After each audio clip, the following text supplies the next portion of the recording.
mais um vídeo, tô animado. Meu Deus do céu, oitavo ano, dessa vez, história. Agora sim, história. Chegamos.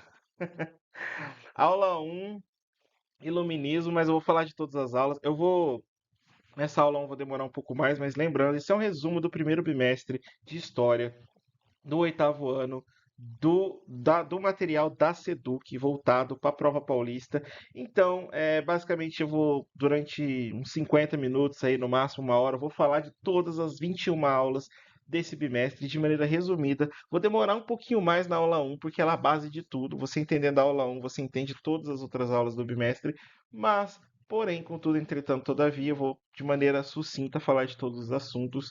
História no oitavo ano é uma das matérias mais interessantes se tratando de história, e essa não poderia ser diferente. Então, bora lá, sem edição, sem corte, diretão, bora pra aula. Bom, deixa eu selecionar aqui, vou na corzinha verde, acho que vai ser melhor. Ele coloca aqui, a habilidade é EF08HI01, essa habilidade que vai perseguir nós ao longo desse primeiro, segundo bimestre, vai ecoar por muitas coisas. Aqui tem um mapa mental. Eu encontrei ele ano passado, quando eu dei aula dessa matéria nos meus oitavos anos, e eu acho ele muito interessante, porque ele resume bem, de maneira sucinta, o que é o iluminismo. E o que é o iluminismo, né? É um conjunto de ideias. Como assim, professor? É um conjunto de ideias. Basicamente, os iluministas, eles pensavam sobre as coisas e como que você propaga aquilo que você pensa. Hoje, você propaga através de memes. Naquele período, não. Naquele período, você escrevia livros, você fazia palestras, você divulgava seu trabalho dentro das faculdades. Então, um conjunto de ideias iluministas seria vários pensamentos, várias formas de enxergar o mundo e a sociedade da época. E principalmente quem fazia isso eram pessoas de alto grau de conhecimento dentro de uma área. Então, estamos falando aí de advogados, de filósofos, em gerais, professores assim que falavam sobre esses temas. E onde que aconteceu? Ele aconteceu por toda a Europa, mas principalmente na Inglaterra e na França, durante o século 17 e 18. Então, a gente pode falar ali, por volta de 1600 até 1800, teve uma grande propagação desse conhecimento. Aí você deve estar se perguntando, tá, mas que ideias que são essas, né? As ideias dos iluministas eram ideias que estavam contrapondo o que estava acontecendo na sociedade naquele período. Para eu explicar o iluminismo, eu primeiro preciso explicar o contexto que estava acontecendo as ideias políticas daquele período. Naquele período, a maioria vamos dizer assim, dos estados nacionais, ou seja, dos países da Europa, eles tinham um regime político chamado de absolutismo. No absolutismo, o rei ele detinha o poder concentrado nas mãos dele, então ele tomava quase todas as decisões, praticamente todas as decisões eram tomadas a partir da centralidade do poder dele. Então ele concentrava na mão dele, ele decidia todas as coisas, não tinha muito diálogo. Naquele período existiam três classes sociais, né? No topo ali o clero, que eram poucas pessoas, aí mais abaixo a nobreza, que é onde estava o rei. Essa nobreza normalmente eles que compunham esses poderes absolutistas, e embaixo estava o povão. Esse povão, em muitas sociedades, não participava politicamente. Então eles pediam para participar, pediam para ter mais direitos, mudanças políticas, e não tinha, porque já que o rei era absoluto, e tinha uma base teórica que falava que o rei era absoluto, porque Deus escolheu ele para ser o rei, e tínhamos que respeitar o rei, e o Estado era o próprio rei, e tudo mais, então ele tomava as decisões e só que aí a galera começou a questionar. A galera quem? Os iluministas, né? Vamos chamar de filósofos iluministas, que é essa galera aqui, ó. Eles começaram a escrever vários tratados e falaram, ó, não é bem assim não. Ok, vamos pensar diferente. Não é bem assim. Aí, ó, tem que ter mais liberdade, né? Ter o direito de escolher se o quanto paga, o que investe, o que não investe, a liberdade de ter e não ter, de ir e vir, a igualdade. Naquela época, as pessoas na Europa, hoje é menos comum, mas naquela época passavam fome. Ciência e razão, porque em contraposição, por exemplo, ao fato de falar que o rei era rei, porque Deus escolheu, falou, não, tem que as coisas têm que ser baseadas na ciência e na razão, ou seja, o pensamento científico. Então, se acontece tal coisa, não é porque Deus quis, ou porque é porque tem um porquê de acontecer e a ciência vai explicar porque chove, chove por isso. Não é porque Deus está lavando o céu, é porque tem um movimento, tem água, evapora, condensa, depois cai em forma de. Então, tipo assim, eles realmente pregava que a ciência era a luz do mundo, por isso iluminismo. A ciência iria trazer a luz que, na visão dos iluministas, estava em trevas por conta da religiosidade daquele período. Falavam da educação, naquele período a maioria das pessoas não tinha o direito à educação, falava do progresso, as sociedades evoluírem. A Europa pauta muito nisso, né? Somos uma sociedade superior, evoluída, então eles pautavam muito em cima disso. E da divisão de poderes. Por que divisão de poderes? Porque no absolutismo não tinha divisão de poderes.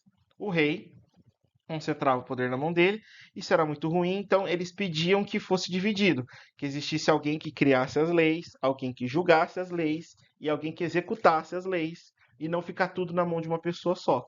Né? E aí eles também pautavam em cima dos privilégios da nobreza, tipo, não pode ter privilégio, por que vocês não pagam impostos e nós que estamos abaixo, né, lá no terceiro estado, o povão, os burgueses, a galera tudo que trabalhava mesmo para sustentar a sociedade, só nós pagamos impostos e vocês não, então os iluministas nesse período começou a propagar essas ideias. E qual que é o ponto da aula, né? O ponto é que o absolutismo foi um sistema predominante na Europa durante esse período, né? O rei tinha o poder centralizado e com o iluminismo começou-se a questionar isso. E isso é muito importante. Esse questionamento é muito importante para muita coisa que a gente vai ver, né? Aqui, inclusive, ó, a representação aqui é a Praça dos Três Poderes, que representa o quê? A República Brasileira, que é baseada em três poderes, que é um país, assim, apesar dela não funcionar sempre, o Brasil é um país democrático em que a gente possui a liberdade de expor opiniões, por exemplo, de participar politicamente, enfim, você vota. Tem gente que abre mão desse direito, né? Eu trabalho na eleição e eu vejo muita gente não vai votar, mas é um direito que foi conquistado. Bom, aqui é a divisão dos poderes, né? O executivo, basicamente, na figura do presidente, do governador e do prefeito, municipal, estadual, federal. Municipal, minha cidade, estadual, meu estado, né? Ou província. Presidente federal, né? Governa a federação, o estado com E maiúsculo, o país. Legislativo, aqui, deputados federais, senadores, deputados estaduais, vereadores, é a galera que faz as leis, por isso chama legislativo, vem de leis, tá? E o judiciário é a galera que julga as leis. Como que eu faço para não ter absolutismo mais? Se o executivo estiver fazendo alguma coisa que não é legal, o legislativo junto com o judiciário tira o executivo. Foi o que aconteceu com a Dilma. Se o legislativo não estiver legal, o executivo aciona o judiciário e é retirado o legislativo. Da mesma forma, o judiciário pode ser retirado a partir da junção do executivo com o legislativo. Então, mas o judiciário, ainda assim, na minha opinião, é o que tem mais força no Brasil, é o poder judiciário. Não à toa os juízes são tão temidos. Mas essa divisão de poderes é bacana, é o que a gente conseguiu alcançar através das ideias iluministas, né? E chegar nesse ponto. Quem escreveu sobre essa ideia de divisão de poderes? Vamos ver, vou trazer aqui para vocês. O Iluminismo foi um movimento que influenciou diversos movimentos sociais, como a Revolução Francesa, a Inconfidência Mineira. A gente vai falar de muita coisa que o Iluminismo influenciou. Daqui a pouco eu vou falar do cara que escreveu sobre esses três poderes, é que ainda não apareceu no slide. Mas aqui, ó, a Enciclopédia de Diderot. O que que é uma enciclopédia, né? É um livro com, basicamente, de A até Z, e tem uma palavra lá, por exemplo, alambrado, letra com A. Ele vai lá e ele fala tudo sobre alambrado. Ele fala as melhores marcas de alambrado, onde que vende, o que faz, quando foi criado. É basicamente o Wikipédia, né, daquela época, né? E na época o conhecimento era propagado através de livros, então a enciclopédia foi uma puta invenção, né? Porque você ter um livro ali que propaga dessa forma o conhecimento foi muito importante. Quem desenvolveu foi um dos filósofos iluministas, o chamado Denis Diderot, né? E o Jean Leron d'Alembert. Então, o Jean d'Alembert e o Denis Diderot que fizeram essa enciclopédia. Aqui uns pensamentos iluministas aqui, né? O John Locke falava que os indivíduos têm direito natural à vida, à liberdade. O Voltaire falava assim que da liberdade de expressão, né? Tem uma frase famosa dela, né? Defenderei o direito de você dizer é, qualquer coisa, qualquer palavra, mesmo que eu não concorde com você. Eu não lembro bem a frase, sendo bem sincero, é uma frase que muita gente decora e fala, coisa e tal, mas eu não lembro certinho. Mas ele fala assim: posso não concordar com o que dizes, mas defenderei até o último instante, até a última instância, o teu direito de dizê-las, algo assim, né? E o Barão de Montesquieu, chegamos no homem aqui, ele que defendia a separação de poderes. Esse livro aqui é excelente, eu li durante a faculdade. Leia, O Espírito das Leis. É um livro maravilhoso, ali ele fala sobre essa questão da divisão dos poderes mesmo. É excelente. O Rousseau falava do contrato social, né? Que a gente se une para formar uma sociedade. Então, é bem legal como ele defende essa questão do convívio mesmo, né, em sociedade. E aqui, ó, quando não há leis para todos, quando há lei para todos, há igualdade política, pelo menos na forma de lei. Era isso que o iluminismo defendia, pelo menos na forma da lei, que as pessoas tivessem igualdade. Ah, mas na prática não é igualdade. Aí é outros 500, parça. Aí é outros 500. Na lei, tá? E aí o Manuel Kant defendia o uso da razão como base do conhecimento. Então, seu conhecimento é baseado no quê? Ah, eu acho. Então não vale, não é ciência. Aí aqui para encerrar a aula do iluminismo, ó, 10 minutos, do jeito que eu falei. Ele fala aqui, ó, o rei falando assim, o Barão de Montesquieu, né, falando, precisamos rever esses conceitos. Que conceitos? Conceitos do iluminismo. Aqui o Espírito das Leis, o livro dele, e o rei absoluto falando, o Estado sou eu. Que rever nada, não, eu que mando aqui. Entendeu? Então, é uma crítica, né, ao absolutismo. Os iluministas criticavam o absolutismo. Bom, vamos para a aula 2, que é uma outra parte. Assim, ainda está no iluminismo, só que a gente vai falar do iluminismo na economia. O que interferiu na economia? A gente já falou do campo social, do campo político, mas na economia, o que interferiu no iluminismo? A gente vai falar do liberalismo, né? O liberalismo econômico. A gente tem a nossa Constituição aqui, que ela fala assim, né? A Constituição de vários direitos, né? Por exemplo, aqui é garantido o direito de propriedade, ou seja, a pessoa tem o direito a ter propriedade privada. Parece bobo isso aqui, mas existiu um período do mundo que você não tinha esse direito, né? E mesmo que você tivesse muito dinheiro, você não poderia, por exemplo, ser dono de uma fábrica. A gente vai ver isso muito na aula 3. Daqui a pouco vocês vão entender melhor, né? A Revolução Gloriosa e a Revolução Industrial, a gente vai falar um pouco disso. Mas é isso, tipo, o liberalismo ele vem colocar algumas ideias que, como o direito de propriedade como poder legal, ou seja, que uma pessoa tem sobre um bem, permitindo que ela use, desfrute, dispõe dele como desejar. Isso na forma da lei. Mas assim, em tese, vamos lá, o liberalismo foi desenvolvido pelo Adam Smith, que foi um filósofo e economista escocês, né? Ali, o pessoal ali da Inglaterra, aquela galera ali. O liberalismo surgiu nesse contexto do iluminismo e ele defendia o quê? Basicamente, coisas que hoje você convive, você vive, você ama, mas você não sabe que veio dali. Que é a liberdade individual, que é a limitação do poder estatal. O que é a limitação do poder estatal? O Estado interferir menos na economia, né? Deixar a economia girar, né?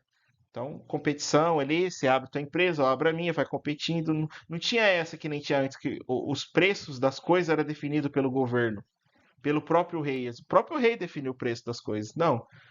A economia de mercado baseada na livre concorrência, que é uma coisa que existe hoje, a competição no mercado, né? Capitalista. Então, quem faz melhor, faz mais bem feito, um preço mais acessível, vai vender mais.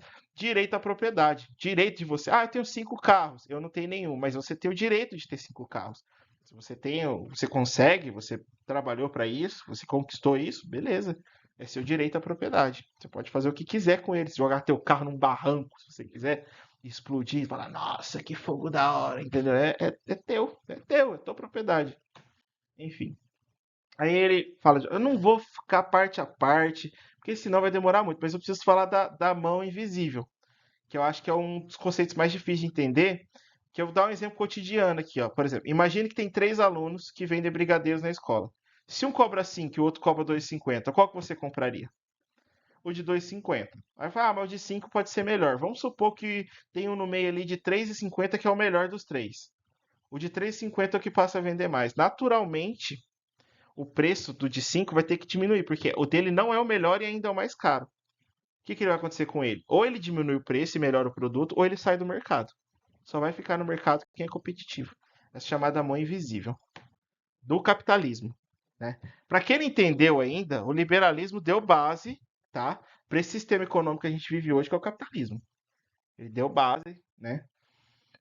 É que ele fala do livre mercado, né? Que ele fala assim que tinha que ser livre, porque tinha que ter um mínimo de intervenção estatal, porque tinha muito monopólio naquela época, né? Os estados absolutistas eram muito monopolizadores. Bom, da divisão do trabalho, ele fala também, o Smith argumenta que a especialização das tarefas em um processo produtivo aumenta significativa a eficácia da produção, né? Da produtividade, ou seja, se mais pessoas estiver trabalhando dentro de uma fábrica, cada um fazendo uma função, você vai produzir mais e mais rápido, ou seja, você vai vender mais. Bacana isso. Bom, e aqui, ó, essa aqui eu coloquei a pergunta, mas para a questão da gente entender a diferença do liberalismo para a economia absolutista, que a gente chama de mercantilismo.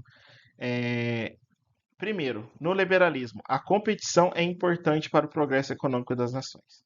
Segundo, a economia deve se caracterizar pela não intervenção do Estado. Né? Foca nisso. Esse aqui é muito importante para entender o que é o liberalismo. É realmente a questão liberalismo, liberdade. Focar nisso. Bom, vamos para a aula 3. Interessantíssima, Revolução Gloriosa. Bom, o que estava acontecendo? No meio disso tudo, de ter liberalismo, de querer ter liberdade econômica e de querer limitar o poder do rei, como que a gente vai juntar a aula 1 e a aula 2 para falar da aula 3? Na Inglaterra, qual que era o contexto histórico? Existia um parlamento. Esse parlamento é composto por pessoas de linhas puritanas, evangélicas, burgueses, ou seja, detentores do poder de produção da sociedade, ou seja, donos do que poderia ser considerado um meio de produção, por exemplo, um comércio, um artesanato, depois as fábricas. E do outro lado, uma monarquia absoluta, que não dava liberdade para esses caras crescerem nem investir. A Revolução Puritana levou à execução do rei e tornou uma república. Só que aí, diante de vários problemas, os reis que entraram na sucessão tentaram manter de novo o poder absoluto na mão deles. E a Revolução Gloriosa de 1688 nada mais foi do que o momento em que o parlamento aqui, esses carinha aqui, chama o Guilherme de Orange, que era um príncipe protestante, tá? Mesma linha dos puritanos ali, e um cara que disse assim que poderia governar a Inglaterra sem limitação, com limitação de poderes, desculpa. Ele falou assim: não, tudo bem, vocês podem limitar o meu poder, eu não vou ser absoluto. Chamou esse cara para ele entrar no lugar do rei atual, que era o Jaime II. Então, na verdade, o Jaime II foi tirado do poder da Inglaterra para que a Inglaterra passasse de uma monarquia absoluta, que nem eu coloquei aqui, para uma monarquia parlamentarista. E o que seria isso, parça? Basicamente, agora o rei vai governar, porém sobre as leis, tem que obedecer às leis, que é colocado. Essas leis imitam o poder dele. Várias ações que ele fazia porque ele queria não pode ser feita sem falar antes com o parlamento, e o próprio parlamento cria leis e governa a Inglaterra. Então, quem tem poder, o que a gente chama hoje os deputados, né, os senadores, essa galera, o parlamento, né, que é o parlamento, né? Essa galera ali que se junta ali e governa ali o país mesmo, eles que vão começar a criar, e esses caras eram burgueses. Então, a partir daí, por que que a Revolução Gloriosa é importante? Porque no momento em que você tira o rei absoluto do poder e coloca o povo para governar, povo quem? Burguesia. E essa galera começa a ter uma visão totalmente diferente, principalmente na economia, né? Em vez de ser uma coisa tipo o rei monopolizando tudo, dá mais liberdade, que foi o liberalismo, mais investimento, vai surgir as fábricas na Inglaterra. A partir do momento que eles assumem o poder, eles começam a fazer o quê? Criar leis que beneficiem a eles mesmos, entendeu? Que beneficiem um sistema liberal, um sistema capitalista. E aí, com o fim do absolutismo e o fortalecimento do parlamento, surge o Bill of Rights, que limitou o poder real, ou seja, o poder do rei, e garantiu direitos civis, que as pessoas não tinham direitos civis e o direito da população ali mesmo. Então, que impacto que teve isso? Favoreceu o comércio e a indústria. Então, vai começar a surgir indústria na fábrica na Inglaterra. Por que vai surgir indústria na Inglaterra? Por conta dessa revolução. A primeira revolução industrial, aonde que foi? Na casa da minha mãe? Não foi, foi na Inglaterra. Por quê? Por conta disso, entendeu? Direitos individuais, aí vai ter o fortalecimento do capitalismo por conta dos direitos individuais. Hoje as pessoas falam muito eu, meu sonho, meu sonho. Nas escolas tem o projeto de vida, é individual. Por quê? Porque é cada um focado no eu. Esse foco no eu, no indivíduo, em mim, na minha liberdade, é uma coisa do capitalismo. E vão fundar até um banco, né? Por que que fundam um banco? Quem que vai emprestar dinheiro para a burguesia fundar suas fábricas? O banco inglês, né? E aí isso tudo levou à Revolução Industrial. Mas vamos agora ver por parte a aula? Bom, Na Inglaterra, hoje, o rei, ele reina, mas não governa. Quem governa é o primeiro-ministro. Mas o ponto da aula não é esse. O ponto primeiro é entender a diferença de uma monarquia constitucional e uma monarquia absolutista. Uma monarquia constitucional parlamentarista, o rei governa com o parlamento e ele é limitado pela lei. Já numa monarquia absoluta, o rei ele tem o poder ilimitado.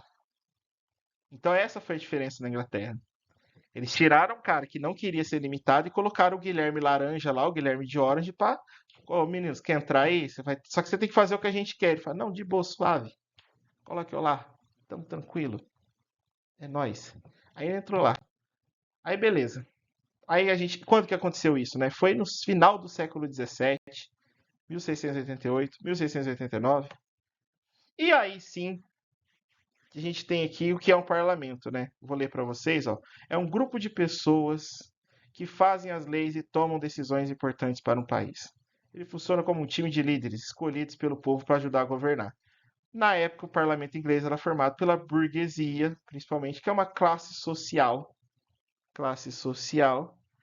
os burgueses. Hoje os burgueses estão lá em cima, né?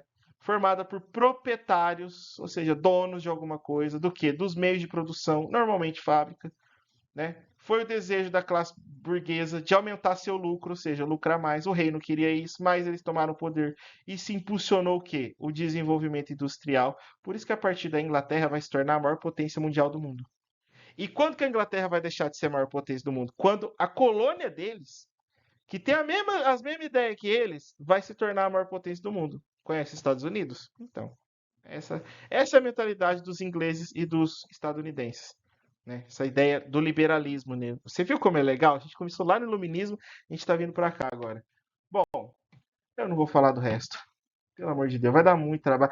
É importante entender a Revolução Gloriosa como a Revolução Burguesa, tá? Isso aqui é importante. Bom, vamos para a aula 4. Aí a gente chega na Revolução Industrial. Beleza, chegamos na aula 4. Revolução Industrial, pá. Nossa, que legal, Revolução Industrial. A Revolução Industrial, basicamente, aconteceu por conta da Revolução Gloriosa. Então, já tinha um conjunto ali de coisas que propiciava que acontecesse uma revolução na Inglaterra, né? Você tinha recurso natural, tinha muito carvão e ferro, você tinha avanço tecnológico, inventaram a máquina a vapor, você tinha um crescimento populacional, daqui a pouco a gente vai falar disso. E aí, o mais importante, acho que entender, surge a classe operária, né? Surge a classe que trabalha nos trabalhos nas fábricas. A burguesia industrial surge os donos de fábricas. Mas sim, da Revolução Industrial, o que é mais importante a gente entender aqui? Vamos lá. Primeiro, ela surgiu quando? Ali no século XVIII, mas assim, no século XVII ela já estava galgando já, tá? Século XVII e XVIII, isso aqui eu acho que tem que ser revisto, esse século XVII e XVIII aqui. A Inglaterra foi a primeira Revolução Industrial, foi só na Inglaterra. A segunda vai acontecer em vários países, mas a primeira foi na Inglaterra. A base era a indústria têxtil. O que que é indústria têxtil? É de texto, professor? Não, é de roupa, tecido. Tá? Tinha muito cabrito, muita ovelha. Mas pegava a lã e produzia roupa. A energia principal era o carvão mineral. O carvão mineral é o carvão que usa para fazer churrasco? Não! Ele é extraído da terra, ele é bem mais forte, poderoso e contamina muito mais o meio ambiente. A máquina era a máquina a vapor e uma mão de obra barata e abundante. Esse é o foco da aula. Como a gente sabe que com a indústria, a urbanização, porque as pessoas têm que morar perto do lugar de trabalho, então crescimento das cidades, a poluição do ar e dos rios, houve a migração, o pessoal saiu do sítio, foi para a cidade e surge essa nova camada social chamada de classe operária, né? Os marxistas vão chamar de proletariado, essa galera que trabalha nas fábricas. E aí a máquina a vapor capaz de produzir em larga escala, tudo era feito à mão, um por um, agora tinha uma máquina. Era tudo muito mais rápido, cresceu muito. Mas eu acho que esse é o foco da aula. Parça, se você entender isso aqui, você entendeu a Revolução Industrial. Enclosure Acts, ou leis de cercamento. O que é uma cerca? Cerca lembra propriedade privada. Por quê? Quero mostrar que esse terreno é meu, quero mostrar que essa casa é minha. O que você faz? Faz um muro, faz uma cerca. O que foram as leis de cercamento? O parlamento tinha tomado poder na Revolução Gloriosa, lembra? Maravilhoso. Aí o que eles fizeram? Eles criaram uma lei que transformou terras de uso coletivo, ou seja, que todo mundo utilizava, em propriedade privada, agora é meu. É meu, então sai daí. Você não pode usar. Só eu posso usar. E se você quiser usar, vai trabalhar para mim. Eu vou te pagar um salário para você usar essa terra, ela é minha, né? Então, essas leis de cercamento meio que obrigou os camponeses, né, a migrar para as cidades. Meio que fez eles irem para as cidades e é isso aí. Quando eles chegam nas cidades, né, o que que eles vão fazer? Não tem lugar para trabalhar no campo. Foi para a cidade, que lugar que tem para eles trabalhar? Eu não tenho formação, eu não tenho estudo, eu não tenho profissão. A única coisa que eu posso ceder é meu braço. Onde que eu vou trabalhar? Nas fábricas. Nas fábricas de quem? Dos burgueses. E Revolução Industrial. Enfim, aí o que que acontece? O BO da coisa toda é isso aqui, ó. Que era um trabalho complicado. Eram longas jornadas de trabalho, o ambiente era insalubre. O que que é insalubre? Saúde, assim, um péssimo lugar para trabalhar, para respirar, era um ambiente ruim. Pouca regulamentação, eles não tinham direito a nada. Salário, por exemplo, mínimo, nem férias, nem pensar. E se você morria? Eu. Tira o corpo, chama outro, tá na fila, entra, continua trabalhando no mesmo lugar que o outro que morreu tá trabalhando. E eles morriam, porque as jornadas eram de 14 a 18 horas.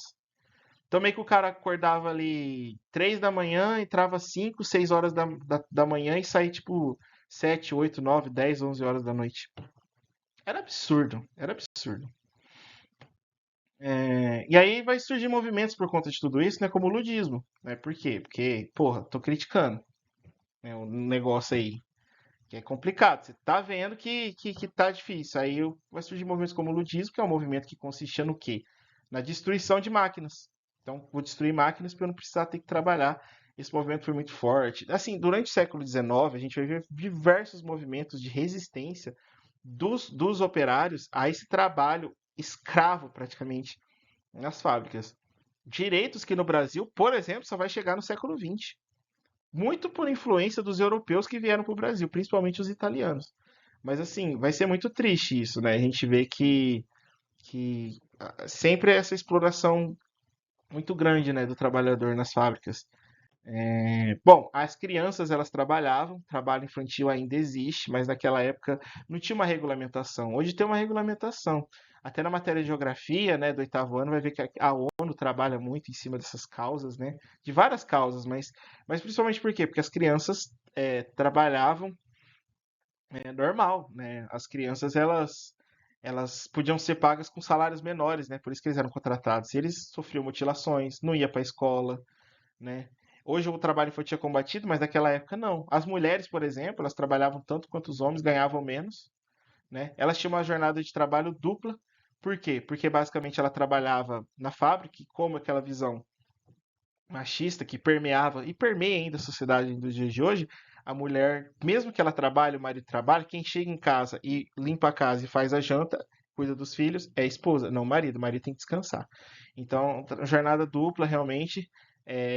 Isso fez com que as mulheres organizassem greves e manifestações, então teve bastante melhora, mas sim, sofreu pra caramba. Essa imagem aqui é de uma mulher trabalhando dentro de uma mina de carvão. Tenso, né? Mas é isso. Enfim. Vamos falar da independência dos Estados Unidos agora? Agora a gente vai voltar para o iluminismo. A gente vai falar dos Estados Unidos, que foi colônia de quem? Estamos falando tanto dela. Vamos falar mais uma vez dela?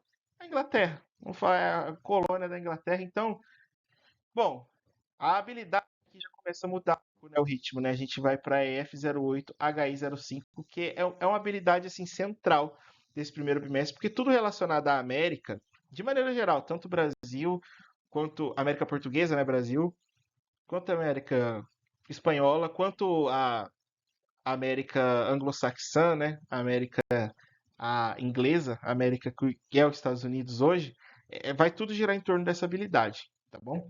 Bom, primeiro, contexto. Contexto é que tinham 13 colônias, 13 pedaços de terra que eram governados sob domínio britânico, mas sem representação no parlamento inglês. Então, tinha ali um governo deles ali, era uma colônia, mas não uma colônia de exploração, era uma colônia de povoamento, mas que tinha, sim, uma ligação e o domínio da Inglaterra sobre essa galera. E aí eles fizeram, depois de 200 e poucos anos ali de exploração, eles lutaram pela independência deles, teve guerra e tudo mais.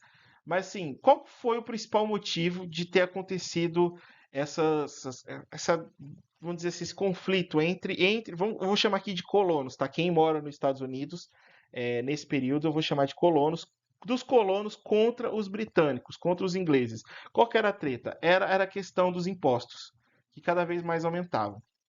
Bom, a nossa história começa aonde? Aqui, né? Aqui é os Estados Unidos, as 13 colônias que eu falei, né? Tá aqui tudo bonitinho, sendo governado, nananana. Enfim. Aí chega o massacre de Boston. O que foi o quê? Tinha uma tensão entre os colonos, né? Então tinha a galera que morava na colônia contra as tropas britânicas. O que aconteceu? Qual que foi a principal insatisfação deles? O aumento dos impostos. E aí eles foram fazer o quê? Protestar. Ah, não estou gostando, vou reclamar. Aí reclamaram. Aí não deu bom, não deu certo. Porque nisso que eles foram reclamar, o que os soldados britânicos fizeram? Abriram fogo, ou seja, meteram bala. E aí aqui a imagem dos soldados britânicos atirando nas pessoas. Foi literalmente um massacre. Mataram as pessoas. Massacre de Boston. Isso foi em 1770. Ali, lascou. A partir daí nunca mais foi o mesmo, porque a coisa começou a desandar. E aí foi uma sucessão de coisas, até chegar na festa do chá de Boston. O que foi a festa do chá de Boston? Bom, para quem não conhece, o chá, na verdade, o chá não é a erva. Tem a erva e tem a água. Quando você junta a erva com a água, chá. Aí você toma o chá. Aí os ingleses, o chá da 5, né? A rainha da Inglaterra tomando chá e coisa e tal. Então, o chá, a erva de chá que era produzida nos Estados Unidos era muito consumida na Inglaterra. E bom, o que foi essa ação? Eles pegaram, né? Aqui basicamente os americanos, aqui Americans throwing the cargoes of tea ships into the river. Né? Que eles fizeram? Eles pegaram a carga de chá, de erva de chá, e jogaram no mar. Estragou. Perdeu toda a carga, perdeu todo.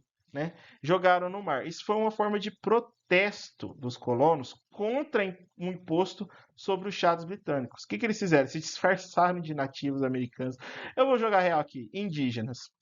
Aí eles jogaram 342 caixas no chá do Porto de Boston para rejeitar o monopólio. O que é o monopólio?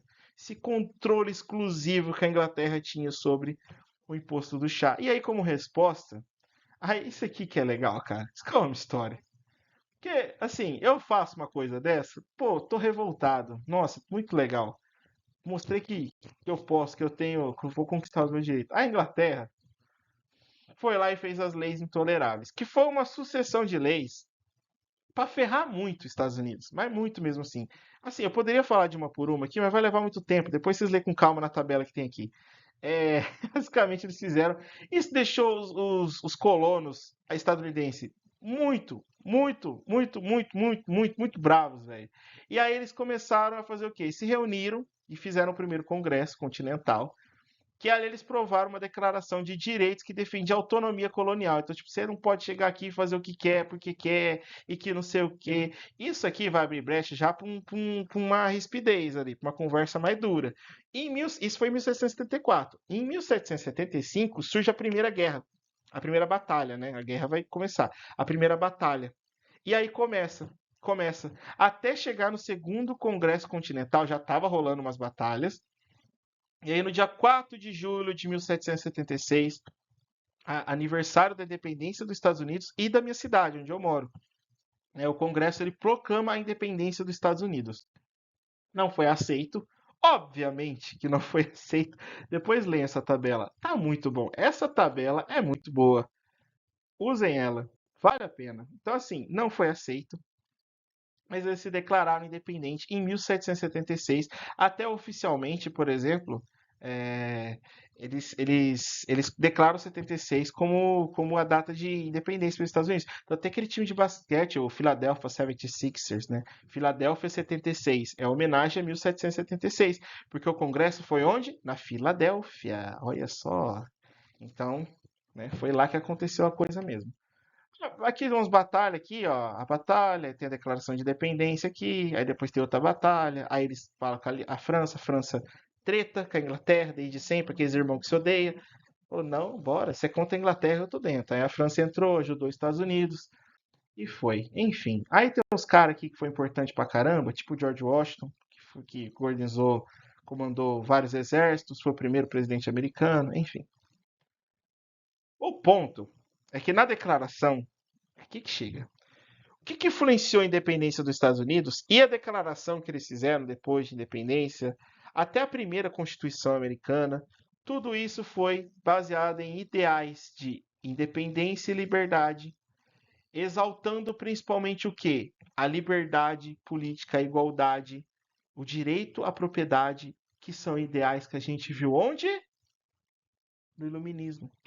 Então, o Iluminismo mais uma vez influenciou numa revolta, dessa vez a Guerra de Independência dos Estados Unidos, influenciou na questão econômica. Então, o liberalismo do Adam Smith, que a gente viu lá na aula 2, foi usado como, vamos dizer assim, a base econômica dessa nova nação que surgiu, que se tornou, até, hoje, até os dias de hoje, né, uma das mais prósperas e hoje a maior potência do mundo, que é os Estados Unidos. Então é importante a gente falar disso, né? Como essas coisas influenciaram lá. Eu não vou ficar lendo isso aqui um por um, não. Dá muito trabalho. Eu tenho que ser rápido. E aí a marcha pro oeste. Cara, acompanha do lado aqui, ó. Vai acompanhando aqui. Você tá vendo ali, tá pintando os estados ali bonitinho, né? O que tá acontecendo? Só para vocês saberem. Essas aqui são as 13 colônias. Começou a ser dominado ali e tudo mais. Basicamente, depois que os Estados Unidos se tornou independente, eles começaram uma marcha para o oeste. Como você pode ver, os Estados Unidos começou no leste, no Oceano Atlântico, e aí eles começaram a crescer para o outro lado ali, ó. Começou a vir para o outro lado, ó. Começou a crescer agora. Esse processo de dominação de novos territórios, de compras, de guerras de dominação desses novos territórios é chamado de Marcha para o Oeste. Foi muito fofinho. Os Estados Unidos matou muito indígena para conseguir fazer isso. Eles compraram muitos territórios ali, a parte sul dos Estados Unidos praticamente toda era do México. Engraçado que eles estão querendo construir um muro agora, mas enfim, outras ideias isso aí. Aí, beleza. Aí fizeram essa marcha pro oeste, os Estados Unidos esqueceu muito, né? Um país que era pequeno, de repente se tornou o quarto maior território do mundo, maior que o Brasil, inclusive. Mas por quê? Essa crescente que deu. E assim, por trás dessa dominação, né, dessa expansão para o oeste, né, esse avanço sobre territórios indígenas, espanhóis e mexicanos, que fomentou esse nacionalismo, eu sou americano, eu amo meu país, essa cultura de guerra que os Estados Unidos têm, porque qualquer treta que tem, os Estados Unidos está no meio. Veio através também de uma doutrina chamada Doutrina do Destino Manifesto, que falava assim, abre aspas, Deus escolheu os Estados Unidos como guia, a nação destinada a organizar e liderar o mundo. É por isso que os americanos, eles falam assim, ó, a gente faz isso porque, na verdade, nós somos escolhidos para isso. Então, os Estados Unidos têm essa coisa deles, assim, sabe? Vou fazer isso, sabe? É uma coisa deles. Essa doutrina chama Doutrina do Destino Manifesto. Tem uma imagem de uma moça de vestido branco pairando sobre os campos, assim, lá embaixo acontecendo guerra. E é uma coisa meio que Estados Unidos, tipo assim, vim salvar a humanidade. Entendeu? É uma coisa meio assim, mas ela é usada para quê? Para justificar a expansão territorial, esse domínio, como uma missão divina, ou seja, do Senhor, e inevitável dos Estados Unidos. Os Estados Unidos não conseguem evitar, eles têm que fazer isso. Eles vieram para salvar a humanidade, então é isso, tá bom? Bom, Revolução Francesa. Aí, ó, não preciso nem comentar, né? Nossa Senhora, cara, que matéria. Como história é gostoso, cara. Que história linda, maravilhoso. A Revolução Francesa aconteceu na França, quem diria, né? Em 1789, baseado em preceitos iluministas. Mas mais do que isso, a Revolução Francesa, acima de tudo, é uma revolução do terceiro estado que fazia parte de um grupo social chamado burguesia. Basicamente, eles queriam fazer na França o que os ingleses fizeram antes: tirar o rei do poder e colocar uma forma de governo que privilegiasse a eles mesmos, os burgueses. Mas vamos por partes. A habilidade tem uma habilidade específica para a Revolução Francesa, que é essa aqui, HI-04. É muito boa. Bom, cara, não vai dar para ler isso aqui. Vamos direto para o slide. Ó, seguinte, a divisão da sociedade francesa no século XIX, século XVIII era basicamente isso aqui, ó. Essa parte roxa, pequenininha aqui, ó, era o clero. Basicamente, o clero, vou resumir a palavra, igreja. 0,5 da população da França era composto pelo clero, ou seja, 280 mil padres, freis, bispo, enfim. 840 mil pessoas, 1,5% da população, velho, não dá 2% da população essas duas classes sociais. era a nobreza. Aí é duque, rei, rainha, conde, visconde, enfim. A massa mesmo, o povão comum aqui, ó, amarelo, representava 98% da população inglesa, da população francesa, e era basicamente 26 milhões de pessoas que pagavam impostos para sustentar esses dois. Até essa charge aqui que é bem legal, que mostra aqui, ó, o terceiro estado, que é esse povo comum, o terceiro estado, representado por esse senhor aqui, esse levando nas costas, ou seja, sustentando o clero e a nobreza. Esses dois, tá? É isso que representa essa charge. É bem interessante. Bom, a Constituição de 1988, a brasileira última, ela defende princípios como, por exemplo, de liberdade e igualdade, que são princípios iluministas. E assim, havia uma circulação de ideias iluministas que criticavam o antigo regime, também conhecido como absolutismo, era criticado, tá? Então, assim, a França enfrentava uma crise financeira porque tinha participado de guerras, foi ajudar os Estados Unidos na guerra de independência deles, entrou em mais crise ainda. O povo estava passando fome, as terras estavam inférteis, não estavam produzindo. E aí a galera da nobreza e do clero cobrava ainda mais impostos para esse povo, para eles pagarem para continuar usando a terra e para sustentarem eles. Somado tudo isso, o terceiro estado, que tinha sob a liderança deles a burguesia ali, os mais fortes do terceiro estado, do povão mesmo, era a burguesia. Burguesia não era nobre? Não, burguês não é nobre, parça. Nobre não trabalha. Nobre é nobre, nasceu rei. É isso, nasceu príncipe, nasceu conde, não trabalha, não tem ser. Não é, o que você faz da vida? Eu sou nobre. Não, mas você é advogado, você é professor. Não, eu sou nobre, eu sou isso. É isso, tá? A burguesia terceira estado trabalhava. Donos de artesanato, donos de tal coisa, donos de negócio, donos de terras, enfim. A burguesia do terceiro estado era o mais forte e eles tinham uma representatividade no parlamento muito limitada. E aí o que acontece? Diante de tudo isso, dessa pressão que estava sofrendo, o rei, na época, o rei da França, marquem esse nome, Luís XVI, o que vai acontecer? Cara, diante de tudo isso, ele convocou a Assembleia de Estados Gerais. Mano, isso aqui é. Ah, cara, isso aqui é muito bom. O que ele fez? Ele falou assim: não, vamos resolver isso aí. De boa. Eu falei: não, vamos resolver, vai dar tudo certo. Aí eu falei assim: não, a gente vai fazer uma votação para decidir algumas coisas. E assim, foi votado várias coisas. Só que, tipo assim, uma das coisas que foi votada beneficiava, às vezes, o terceiro estado. E como que era essa votação? Basicamente, a maioria das pessoas que participavam dessa assembleia era do terceiro estado. Então, se fosse para escolher por voto, o terceiro estado venceria sempre, porque eles eram a maioria na França, com 26 milhões de pessoas. Só que não era por número de pessoas individual, era por estados, era por separação. Então, eram três estados: o clero, a nobreza e o povão ali, o terceiro estado. Só que acontece, quando você vota por estados e não por pessoas, se o primeiro e o segundo estado vota, é 2 votos contra um do terceiro estado, mesmo que o terceiro estado seja a maioria. Então a votação era por estados. Então, na realidade, nada, porque se não beneficiasse o primeiro e o segundo estado, eles votavam não. Vou só dar um exemplo. Ah, uma lei que primeiro e segundo estado, agora vocês têm que pagar imposto. Não, não. Terceiro estado, sim. Quem que venceu? Os estados. Acabou. Isso aí gerou um problema porque esse descontentamento levou a uma questão física. E daí o começo da Revolução Francesa, 14 de julho de 1789. Eles influenciam as pessoas também das outras camadas, a burguesia, eles atiçam, e o terceiro estado, de maneira geral, se junta e invade a Bastilha, que era um símbolo de poder absoluto, de opressão, porque todo mundo que o rei mandava prender e queria matar, ele mandava para essa prisão. A Bastilha era uma prisão. E eles entraram lá e teve muito sangue, enfim, teve muita morte. Começou a Revolução Francesa. Começou a Revolução Francesa, mas antes vamos falar disso aqui, de duas declarações, do homem do cidadão e da mulher cidadã. Bom, a Declaração do Homem e do Cidadão é um documento que refletiu ideais iluministas que criticou o antigo regime. Ele falava dos direitos do homem mesmo.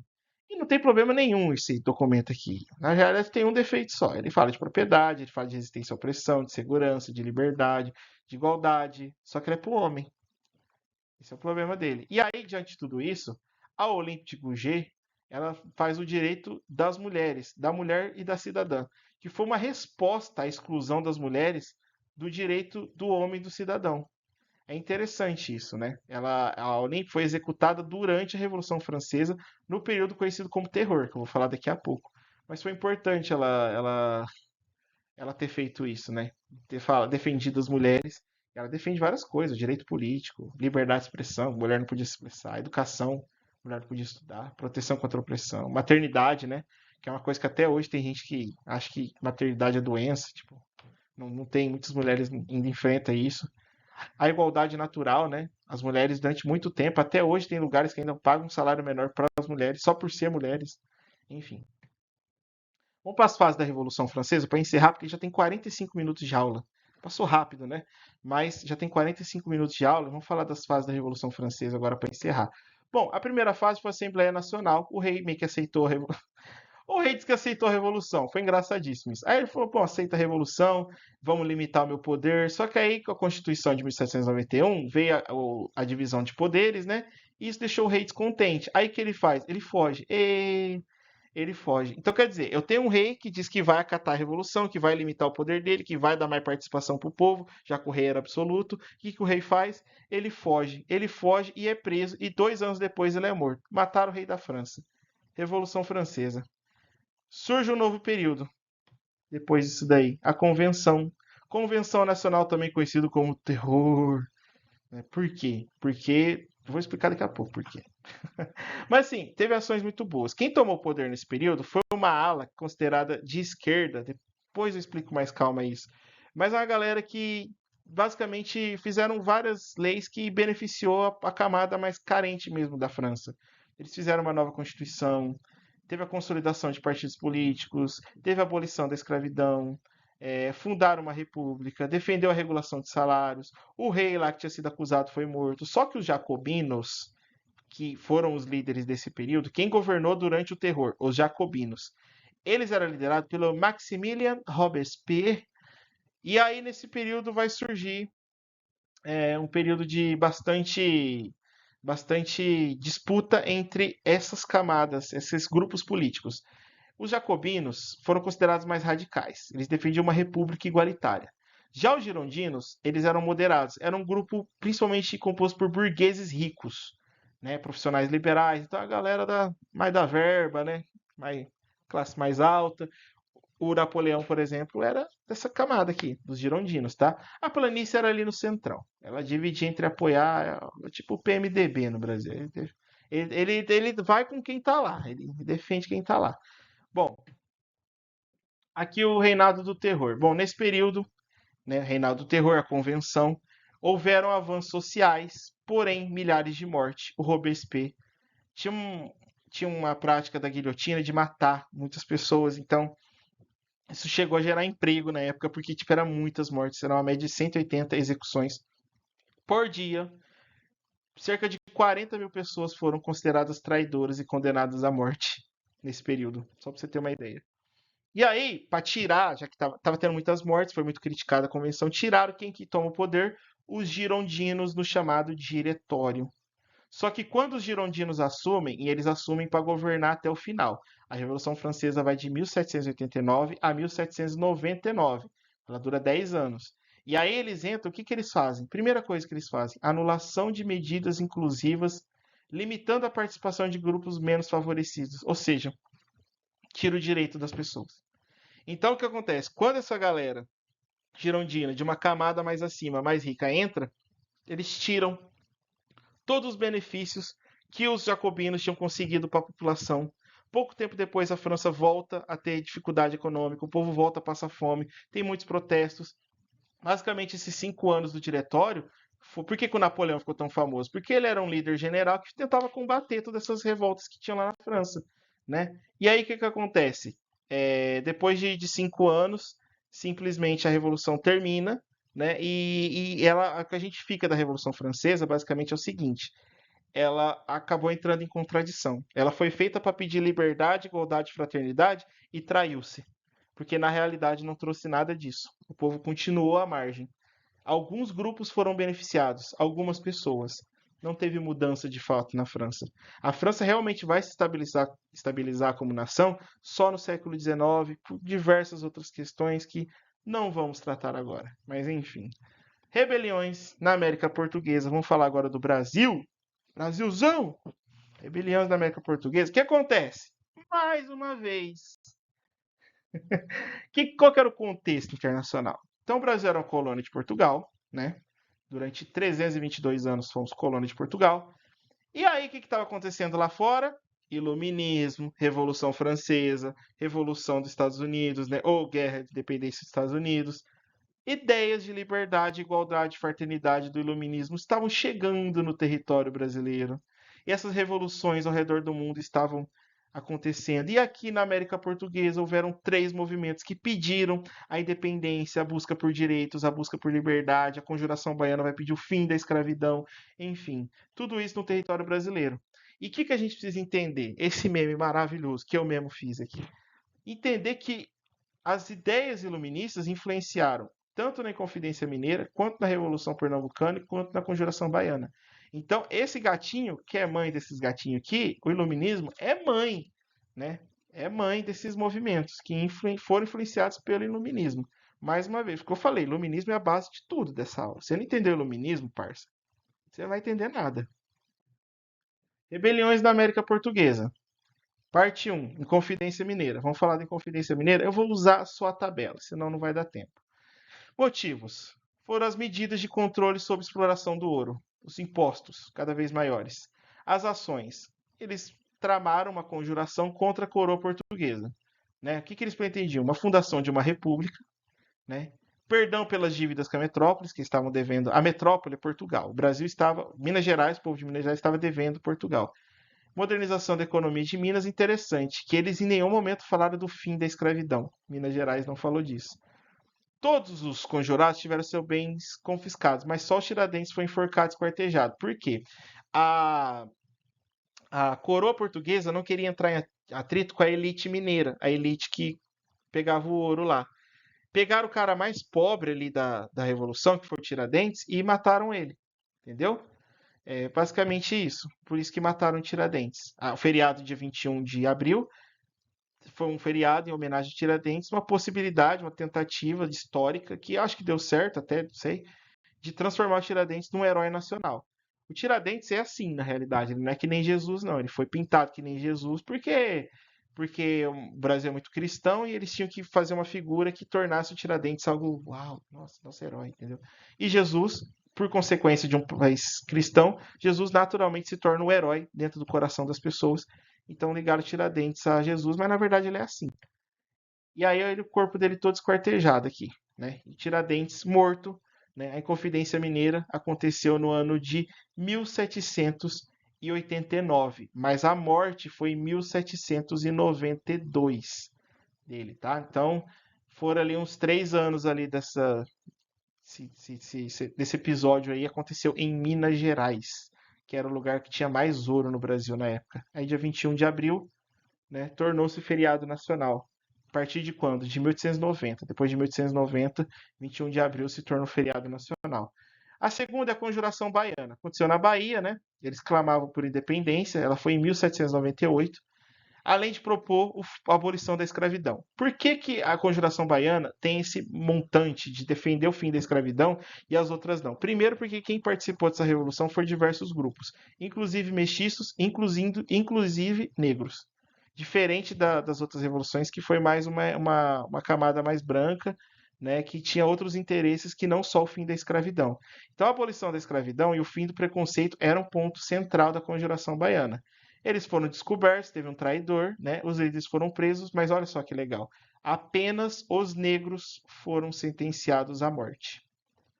Tem racismo? Será, hein? Nem tem, hein? Eita, nós. É que a Conjuração Baiana, né? Foram importantes, né? Os negros para essa revolta. Na Bahia tinha 60 mil habitantes, 40 mil eram negros. Se liga. Então foi bem forte, né? Aí depois vocês lêem com calma. Bom, Revolução Pernambucana. Cara, Revolução Pernambucana foi a mais. Nossa, velho, foi da hora. Ela aconteceu em Pernambuco, em 1817, pouco tempo antes do Brasil se tornar independente.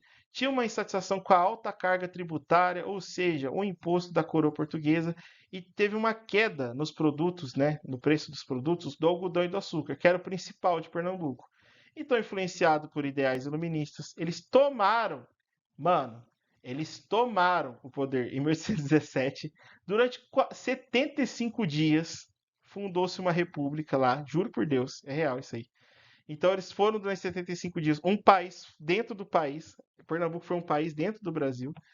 E eles promulgaram uma constituição que garantia liberdades civis e direitos políticos. Olha que coisa maravilhosa. E como que foi o fim dessa revolta? Repressão violenta, parça. Trouxeram o nego de tudo quanto é lado e punição severa aos líderes, mataram geral lá, dominaram realmente para não deixar isso nunca mais acontecer. Pernambuco talvez seja o lugar do Brasil que tivemos mais revoltas contra essas questões, assim, sabe, políticas ligadas ao Brasil, à independência do Brasil, enfim, a gente vai ver depois outras coisas no segundo bimestre sobre Pernambuco. Bom, aí o nome dos líderes aqui, né, da Revolução, enfim. Ideias que influenciaram as independências da América Espanhola. Então, durante o século XIX, 1800, aconteceram diversas independências aqui na América Latina. O Brasil, 1822, por exemplo. E aí, quais são as ideias que influenciaram isso? As ideias iluministas, né? Só que a gente tem que explicar parte a parte. Na América Espanhola, quem que liderou esse processo? Quem liderou foi uma elite colonial, brancos, filhos de espanhóis, donos de fazenda, chamados crioulos. Essa galera aqui que liderou, tá? Eles eram rivais dos espanhóis que realmente comandavam a colônia, que a gente vai chamar no sétimo ano de chapetones. Mas esses crioulos lideraram. Essa elite aqui na América começou a questionar a colonização, baseados nas ideias iluministas. E aí vai surgir duas figuras muito importantes aqui na América, que é o Simão Bolívar e o José de San Martín, né?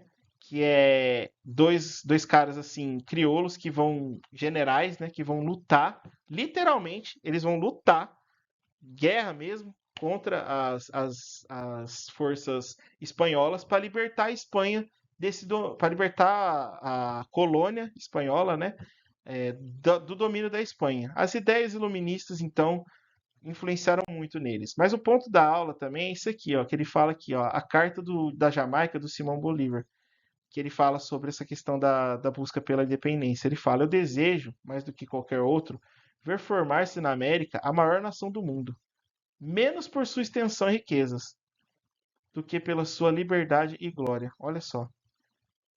Ele queria liberdade e glória acima de tudo. Mas realmente, se a América Espanhola tivesse tornado um país só, seria o país mais top do mundo, assim. Mas não se tornou. Infelizmente, se separou.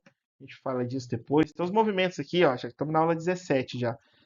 A gente tem a Taça Libertadores. Por que a Libertadores tem esse nome? A Libertadores, para quem não conhece, é o campeonato de futebol que une os melhores clubes de cada país da América do Sul.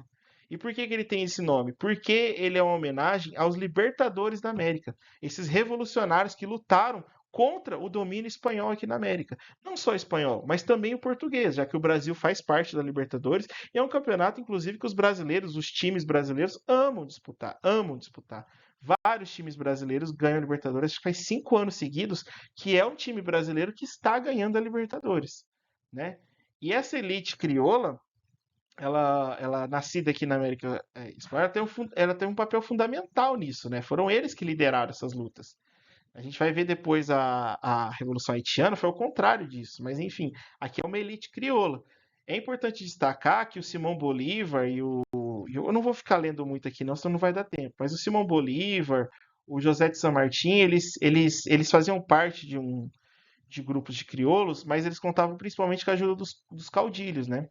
Que eram o quê? Que eram lideranças regionais conhecidas como caudilhos que exerceram grande influência política em diversas regiões. Tipo meio que um coronel.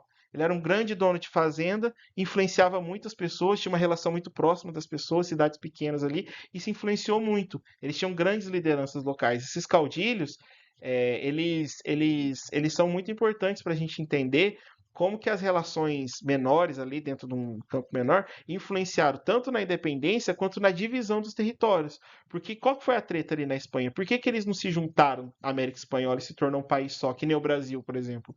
Porque eles tinham diversas divergências políticas. Então, surgiu Argentina, Chile, Colômbia, cada um na sua, entendeu? Não conseguiram se tornar uma nação só. Bom, aqui, ó, essa pergunta aqui, eu só vou explicar a pergunta, eu não vou ler. Foi feita o ano passado na UEL, é bem interessante, que ele fala assim, que a Libertadores da América, sendo feita a final na Espanha, recentemente a final da Libertadores foi na Espanha, é uma traição aos heróis da independência. Por quê? A capital da Espanha é Madrid. E quem a gente sabe que Madrid sempre foi a cidade mais importante da Espanha e assim, representa a Espanha, Madrid, né? E aí de repente, Madrid é feita a final da Libertadores. Quer dizer, é um campeonato que fala da liberdade da América, sendo disputado no país que colonizou a América. Contradição, hipocrisia. Né? Então, uma traição aos heróis da liberdade. É isso que fala a pergunta.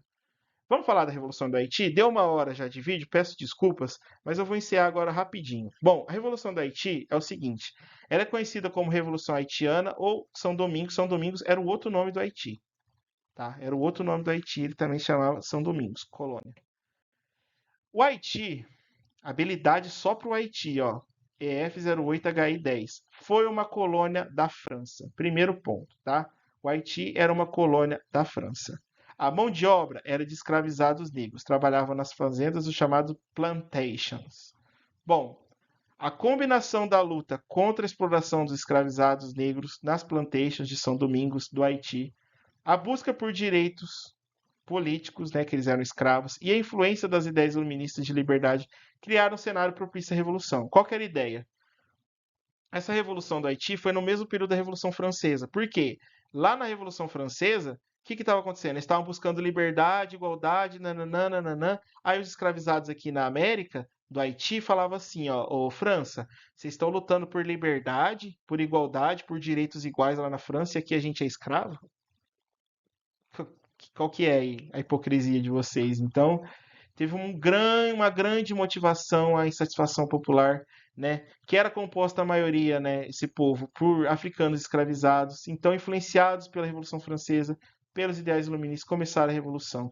Qual que é o diferencial da Revolução Haitiana? Foi a única revolta liderada por escravizados a ter sucesso em toda a América. Foi o primeiro país da América Latina a se tornar independente. Foi o Haiti. E a luta foi de negros.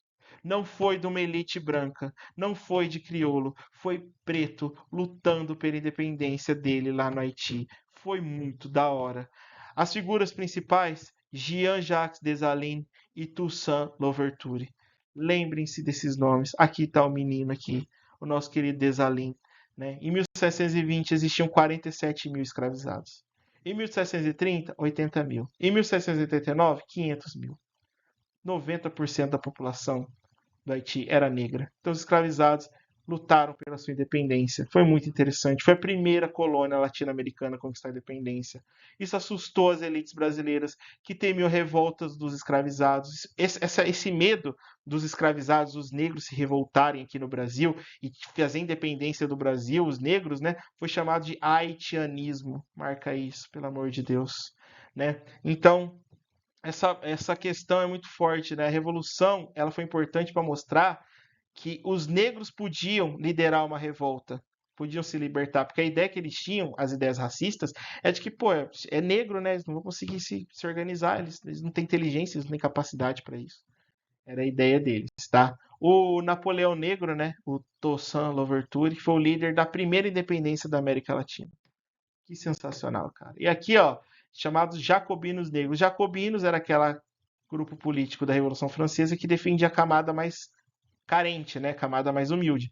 Então, são chamados jacobinos negros, os líderes da Revolução Haitiana. Muito interessante. E aquele negócio, né? Por que eles se revoltaram principalmente? Porque lá estava tendo a Declaração dos Direitos do Homem e do Cidadão, na França, defendendo vários direitos, e lá no Haiti eles estavam sendo escravizados. Então, é, isso levou realmente a uma revolta lá no Haiti, e aí sim a Revolução Haitiana, que foi isso, foi esse grande movimento. Foram alguns anos ali de batalha, o Haiti conseguiu se libertar, expulsaram todos os franceses do Haiti e eles fizeram a revolução. O lado ruim, fizeram vários embargos econômicos para prejudicar o Haiti e hoje o Haiti é um dos países mais pobres do mundo. Quiçá, não sei, tem que ver dados estatísticos, mas eu acredito que seja. Se não for, é um dos países mais pobres da América, infelizmente. Mas, assim, os ideais do Haiti, né, o haitianismo, essa luta dos negros pela independência foi muito importante para a gente entender como eles se organizaram e lutaram. Não foram passivos, eles lutaram pela independência deles. Isso foi bem legal. Lutou contra a França, inclusive, que é um país assim que, embora na época tivesse em crise, estava tendo a Revolução Francesa, a França lutou para o Haiti não se tornar independente, mas eles conseguiram. E foi bem legal. E é isso.